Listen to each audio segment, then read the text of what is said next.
আবিষ্কার খেলা, এই খেলা দেখবে আড়াইটায় উঠে। এই বিশ্বকাপ নামে বিশ্বকাপ আসতেছে। যুবকদের কাছে রিকোয়েস্ট করে বলতেছি, তোমার ভাই ফিলিস্তিনের ভাইদের গুলি করে মারে, আর তোমার মেসি সেই গুলি কিনার টাকা দেয়। তোমার রোনালদো, তোমার নেইমার, তোমার ইয়ামেল যাই বলো না কেন, এগুলা সব গুলাই হলো ইহুদি নাসারা। আর আল্লাহর রাসূল বললেন, আল্লাহ নিজে ঘোষণা করলেন, ইয়া আইয়ুহাল্লাযীনা আমানু লা তাত্তাখিযুল ইয়াহুদা ওয়ান নাসারা, তোমরা যদি মুমিনের বাচ্চা হয়ে থাকো, লা তাত্তাখিযুল ইয়াহুদা ওয়ান নাসারা, ইহুদি নাসারাদের সকল কিছু বর্জন করো। আপনার সন্তান তিনটায় খেলা দেখবে। আপনার সন্তান বাউন্ডারি করতে গরম লাগে, সেই টেকটর কাপড়ে সেই জার্সি নীলয় বলয়ের জার্সি পরবে আর্জেন্টিনা ব্রাজিলের। আপনার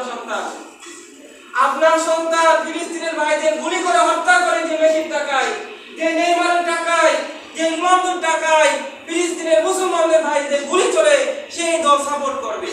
তোমরা হাদিস শোনো, যদি রাসূলকে মেনে থাকো, রাসূল বলতেছেন যারা যার সাদৃশ্য অনুসরণ করবে তার সাথে আসন নাসর হবে।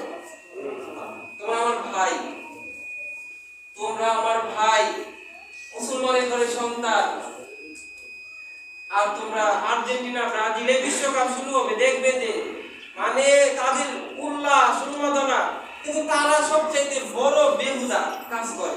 কারণ যারা ফুটবল আবিষ্কার করছে তারা নিজেরাই ফুটবল দল রাখে নাই।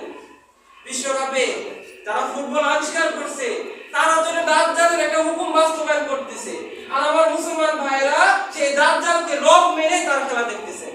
ফুটবল বিশ্বকাপ এগুলো সম্পূর্ণ দাজ্জালি আবিষ্কার।